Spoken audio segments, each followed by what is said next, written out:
Hello, welcome to Chat ENG. And England failed to win a trophy once again, and as you can tell by my voice, a night of mixed emotions and a night of disappointment ultimately for England. First off, um, covering this tournament's been brilliant because um, as a kid, I might have mentioned before, I wanted to be a sports journalist, and if I couldn't be a footballer, that's what I wanted to be. And I loved England as much as I loved United back in the day when I was a little kid, and I used to have wall charts and sticker albums and would watch every single game, and whether it was England or not, but the England games in particular, I felt like I just lived for them as a little kid. And Southgate and England over the last 6 or 7 years has brought that back to me, but to be able to cover it in a more formal kind of way doing this has been different and added a different dimension to it. So um, I've been I've enjoyed it definitely. Um, the result determines everything, doesn't it? I mean, we are today bemoaning the same old stuff. It's the same story. We fall just short. There's people questioning whether if we'd have been more positive, would we have got a different result if we'd have stuck with the 3-4-3 forward slash 5-3-2 formation, or 5-3-1-1 formation. Would that have worked better? Um, but the fact is, we were a hair's breadth away from taking it to extra time when it was cleared off the line. We were um, a moment away when Bellingham put the ball through to Watkins, and Watkins didn't take it. He was clean through. He was probably, if he'd have controlled the ball, his next touch would have left him about 8 yards out with a one-on-one with the keeper. He miscontrolled it, and you sometimes wonder, this is where you could do with a hybrid of Watkins and Kane, because if Kane receives that, he takes it and he scores, but Kane wouldn't have made the run in the first place. So these fine little moments that if they go in, we're all going, it's come home. Look at this team, look at this bottle. They're heroes. They're lions. They're legends of the game. They're immortal. It's Sir Gareth Southgate. That's one moment away when it just didn't happen for us. But I think then there's revisionism because that didn't go our way to sort of say, well, there's this big inquest as if like this was some sort of disaster. We got to the final of a major tournament. You know, for me, you can be gracious in defeat. We were beaten by the better team, but we were not embarrassed by them at all. And I look back to Euro '96. I look back to World Cup Italia '90. Those teams got knocked out in the semi-finals and are lauded as heroes. I think right now feels like more than this team and more than 3 years ago. But they only got to the semi-finals, and again, it's revisionism because of history and because time heals. People look back at 1990 and say it was a fantastic tournament by England. And as won't go through it again, I've already done it during this tournament as I've been covering it. It wasn't a fantastic tournament by England. We played well twice and we drew both of those games against Holland and Germany in the semi-final. So moments change games, and we were close. We were really close to taking it to extra time against a team that is better than us and has played better than us and probably does have a better coaching setup and whatever. But we were not embarrassed. The first half I thought was pretty even until maybe about the last 10-15 minutes they got on top. But I thought we were going to get, potentially we could get outplayed, but we just have to hang in there. I don't think we were outplayed in the first half, not at all. And at half time, I think we'd be relatively happy with that. Rodri goes off, and you think, we've got another bit of luck there. The goal is, I'm looking at Kyle Walker and thinking he's 20 yards further inside than he needs to be. Why is he so out of position? Such an experienced player shouldn't be making mistakes like that on a stage like that. I know he has amazing recovery pace, but you can't always rely on that. And on this occasion, he just about couldn't quite get back. And I thought Walker was quite poor last night. He then committed the same mistake again just after it, and they nearly got in again. And Spain had us really on the ropes at 1-0. And you're fearing it could go 2-3 here, and we were going to be in massive trouble. But we settled. The goal that we got was just sensational. Fantastic piece of football. So happy for Palmer. I know he's ended up obviously on the losing team, but I knew a goal would come for him in this tournament because he's been one of our best players coming off the bench. He's been superb. And they get a winner that is borderline offside. It's not, but it's very close. Again, it comes from that right-hand side, down Kyle Walker's side. And it's a tight game, and they've won, and they're the better team. They're the best team in the tournament.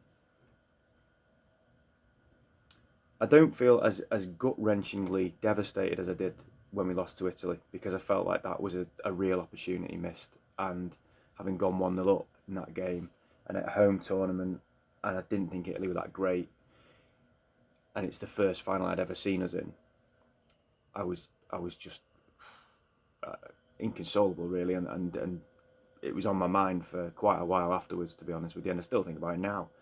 Like what an opportunity that was, and losing on penalties is devastating. Last night, I think we were just beaten by the better team.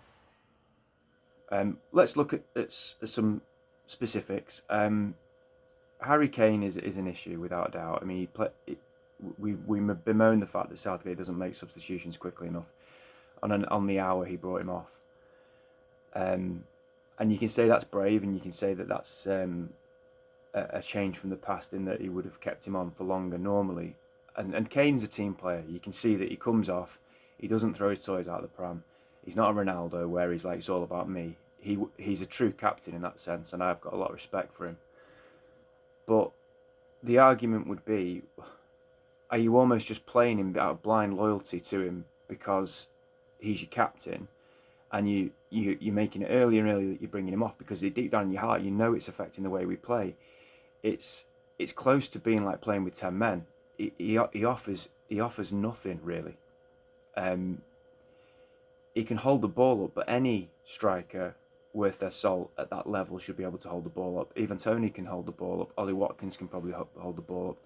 The one thing he's got in his locker that those others don't have is just how incredibly efficient he is in front of goal. But he's not getting the opportunities to show that, because he's not making runs. He has no pace around him. And I said before the tournament started, I said, if you're going to play Kane, you have to have two players inverted who are quick around him, and that's never been the case. And he's isolated, and he comes deep, and the whole team goes deep. We haven't got anyone running in behind. Now, Rashford's been terrible for United this season and didn't deserve a place in the team or in the squad with England, but he would have made those runs. Sterling, who we seem to have moved on from, and rightly so, would have made those runs. So if you're going to insist on playing Kane, then, as crazy as it may sound, you've got to look at what's around him and say, does those things suit him? And if you have to do something left field, like have Rashford and Sterling in the squad, then have Rashford and Sterling in the squad. He's not going to do that. No, he's not. Okay, then you have to drop Harry Kane. And he won't do that either. So you're just left with it's a square peg in a round hole. It doesn't work. And Kane's not finished at the top level. I don't think for a second he is. He's 30 years old. I thought he was older, actually, but he's 30. But you have to have the right things around him if you're going to play him, and we haven't. We haven't at all. So that's moving forward. I think that's interesting to kind of look at. And I'll come back to what happens next with Southgate and things like that in a minute. I'm going to do some tournament ratings at the end of this one, but Bellingham, for me again last night, I know he's playing on the left hand side. He didn't offer a lot, and I think, whether you're playing on the left or you're playing in the middle, wherever, even if you're not happy where you're playing, you do what you do well, and you're supposed to do it in whatever position you're in. And I just think he takes far too long on the ball. I think he always wants to showcase his talent. He's doing foot rolls. It feels like it's about him a little bit. And I came into the tournament absolutely praising the lad, and I think he's a wonderful talent. But was he our talismanic figure in this tournament? He scored that phenomenal goal which got us through. But on the big stage, again, I've got high expectations. If you're going to be in the upper echelons of world football, then I'm thinking Gascoigne 1990. I'm thinking Michael Owen 98. I'm thinking Rooney 2004. Did he have anything like that impact? No. And again last night, you want your big players to step up, and I thought he was in the shadows last night, albeit he wasn't playing in his best or favourite position. That one moment where he unlocked the defence with that pass, which was phenomenal to Watkins, but other than that, I thought he was pretty average last night. John Stones was the man of the match. I thought he was absolutely brilliant last night. That run, when he just got it and just kept going, it lifted everything. But he was strong in the tackle. He was brave. He made one tackle in the first half, which was just perfection, absolute perfection. He's got better as the tournament's gone on, Stones, and he was tremendous last night. Felt gutted for him because he's been there now for a long time and keeps getting close, but can't quite get over the line. He was best player on the pitch for England last night by a mile. So, what do we do next then? There's no doubt that the large consensus of the fans, the England fans, and the country want Southgate to leave, and it's probably the right thing to do. But my concern is to be replaced by who? Because you've got to be careful what you wish for. He's created something that nobody else was able to create for 50 odd years. Whether or not his style of play is what you would want, whether or not you think he's brave enough and courageous enough to make substitutions at the right time, or make big calls, or go on the front foot even when it's 0-0 or when it's 1-1 and we have the chance to take some momentum like last night, and he doesn't do those things. We can unpick tactics and look at all of that, and there's valid arguments against Gareth Southgate. But he has created something that transcends all that. And I think you have to be very, very careful with who you replace him with. And there is not a plethora of choices. And it's not just like you can go, well, it doesn't really matter now because it's all set in stone. Whoever can walk in and they'll be fine. No, they won't. He's created something which is very special in terms of that club mentality at international level. And he keeps getting us to finals and semi-finals and the last knockings of competitions and competing against, or not, albeit not beating, the best teams in world football. So, if we had our pick, I saw people yesterday saying, get Klopp, Pep or Jose Mourinho. That's just ridiculous. And there's not just one or two people saying that. There's a lot of people saying that. Oh yeah, Pep Guardiola, you leave Man City and you're guaranteed Premier League trophy every year, and go manage England. Yeah, right. Yeah, I'll do that actually. Ridiculous. And Pep Guardiola isn't an Anglophile. He's lived here for a while, but he's a Spaniard. He's not. What does he know about England in terms of like what it means to play for England, what it means to represent the country, which is what Southgate's done. He's harnessed that and made an environment where you want to go and do that again. What does Pep Guardiola know about that? Nothing. Jurgen Klopp's taking a break from football. He's been here 10 years. I would say probably more than Pep probably gets English football, but he's a Scouser. Scousers don't like England. So he's a German Scouser. Probably the worst profile of manager if you were going to go for someone that wasn't English in that respect. Jose Mourinho's just signed a contract with Fenerbahce, has he not? So was he just going to renegade on that and go and manage England? And so the other one was Ancelotti. Jesus Christ. We may as well get Jesus Christ. Like, Carlo Ancelotti isn't going to leave Real Madrid to manage England. And by all accounts, if he does leave Real Madrid, he's going to go to Brazil. I think that's something that was put out there. I'd love Carlo Ancelotti to manage England because I think he's just brilliant. And I think he probably would be able to harness. He's quite an understated guy. I think he would harness that spirit. He's not. I don't think he's obsessed about where he's from. He's just Carlo Ancelotti, and wherever he manages, he's brilliant. So I can see that would work, but we don't have. These are not options. These are not viable options. So who are the viable options? Let's move away from fantasy land, and who are the options? The only one, anyone, when I've put a comment on social media or anything, the only reply I've got, and there was only one, is Graham Potter. Wow. I don't know what to say. The manager that was linked with the Stoke job not that long ago. and unfortunately was also linked with Man United's job, but so too was everybody and their dog. So, no, not for me. Eddie Howe, I don't think Eddie Howe would leave Newcastle, and I don't think Eddie Howe is a top class manager who's going to get us over the line in these finals. But I think people just think England are just going to keep getting to semi-finals and finals if Southgate leaves, and the next person will be better at seeing the job through.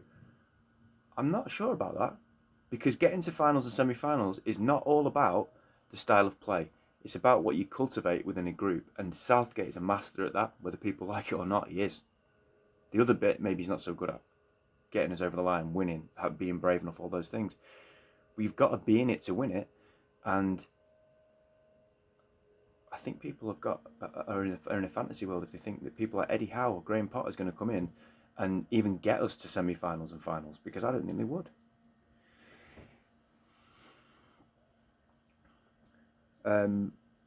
He's not an easy person to replace, and you've got the trade of thought that says, right, well, this was his fourth tournament.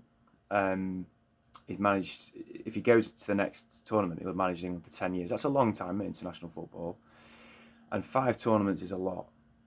And I don't think we'll win the World Cup, whoever's the manager, because there's too many other teams that are better than us. So the next chance we've got, I think, is the Euros in 4 years' time, which is fucking disheartening when we've come so close and you've got to wait another 4 years potentially to win something. But it is, realistically, that we're not going to win the World Cup. So, yeah, I think it probably is his time. But my concern is just who comes in. Or am I over-egging it? You know, I guess the other argument would be, well, look at Spain's manager. He's a youth manager. He has no pedigree in club football. And as said many times on here, who's Argentina's manager who won the World Cup with them?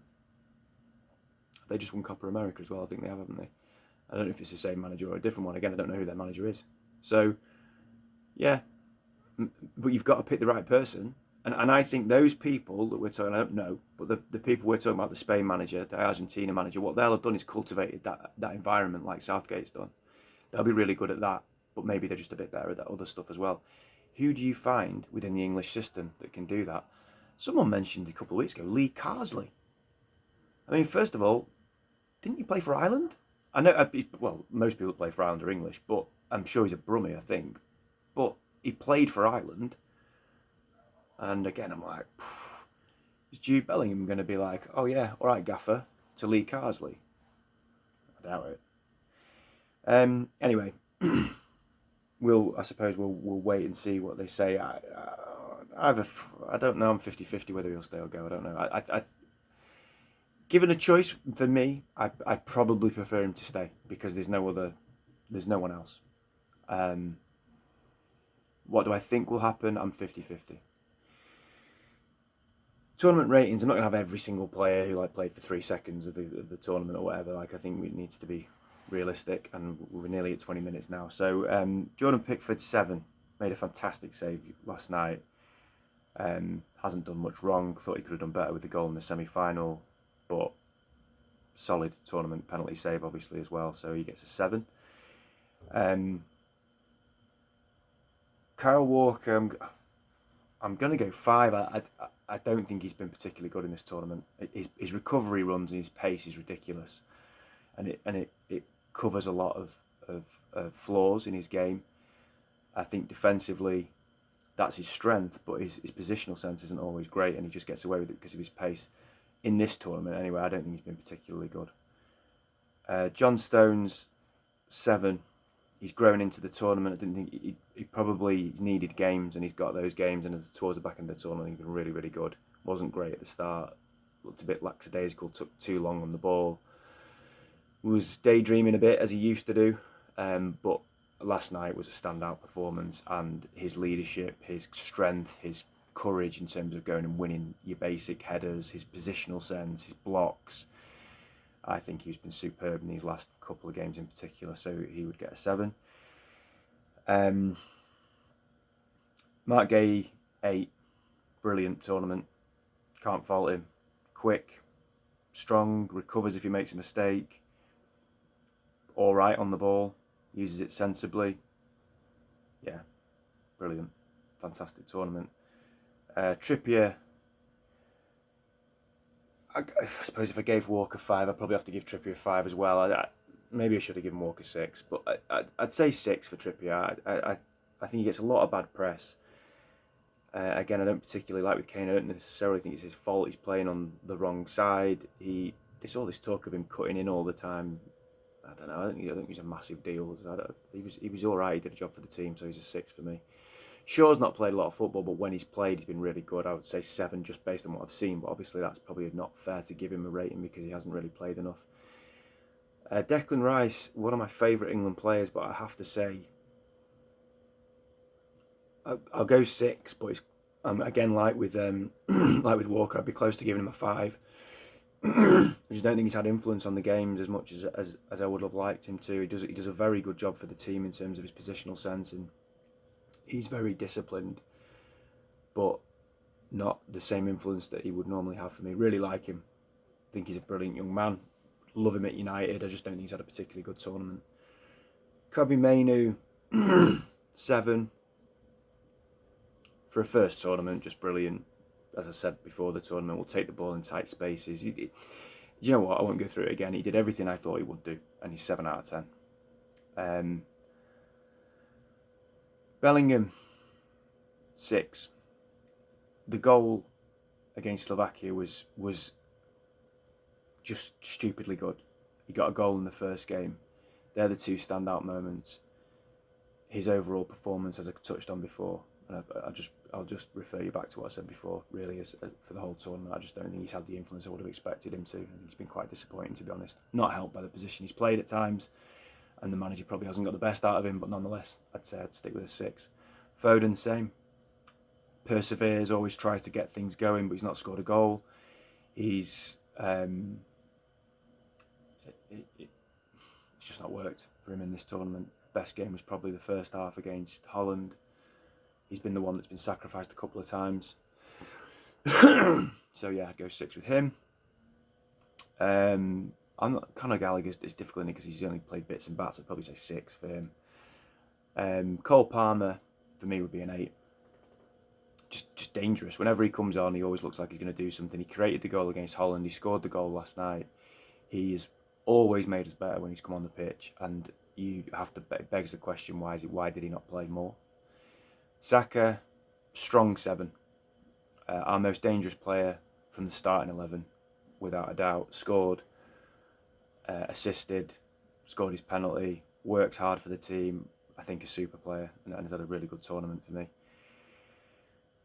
Harry Kane would be a 6. He scored a couple of goals. He is a captain. He does try and lead the team, but for me, again, I refer you back to what I mentioned before.